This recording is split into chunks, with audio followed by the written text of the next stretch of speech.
And I'm here to talk about the historic investment we're going to make in Logan and in airports all across the country.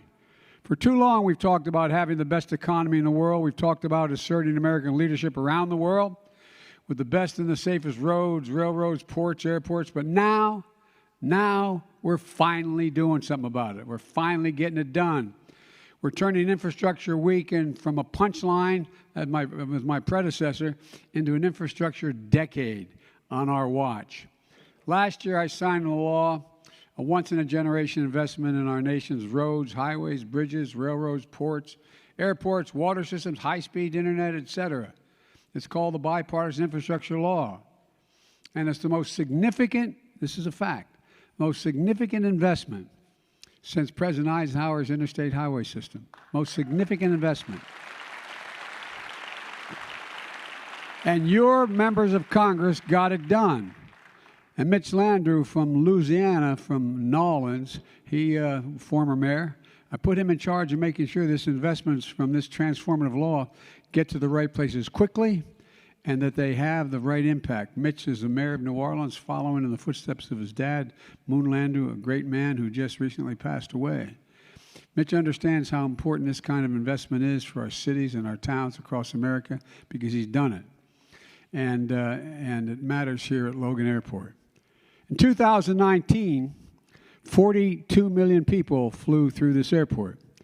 Before the pandemic, it was the 16th largest airport in the United States. And it's more than an airport. It's an economic engine. In 2019, $17 billion worth of exports and imports flowed through here.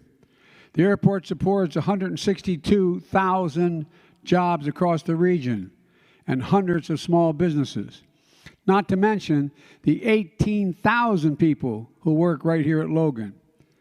It was first built 100 years ago. It's critical to our economy and to your economy, but it needs a significant upgrade to accommodate the passengers flying in and out from all over the world in the support of international trade.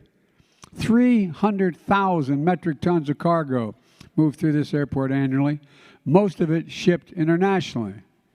This airport also is part of a system that moves goods and services for key industries in the area like medical supplies, technology products, and seafood. And folks, it really matters. And that gets us to the terminal we're standing in today. Terminal E, here at Logan, first opened in 1974. It's the terminal serving international flights. When it opened in 1974, there were 1.4 million international passengers a year passing through the gates. Today, 50 years later, there's over 5.6 million passengers moving through. 4 times as many the number that came through initially. It means crowded gates, longer taxi times, airplanes full of passengers just waiting, all of which is causing congestion and flight delays. For travelers passing through, it means missed connections, lost baggage, long lines. For businesses, it can mean delayed orders, spoiled products, and very unhappy customers. The traffic jam of planes taxiing on the runway caused unnecessary air pollution in neighboring communities in East Boston. It's frustrating, it's inconvenient, and it's bad for the environment. And there's simply no reason for it. This is the United States of America, for God's sake. This is who we are. This is not what we should be doing. But we're finally going to do something about it.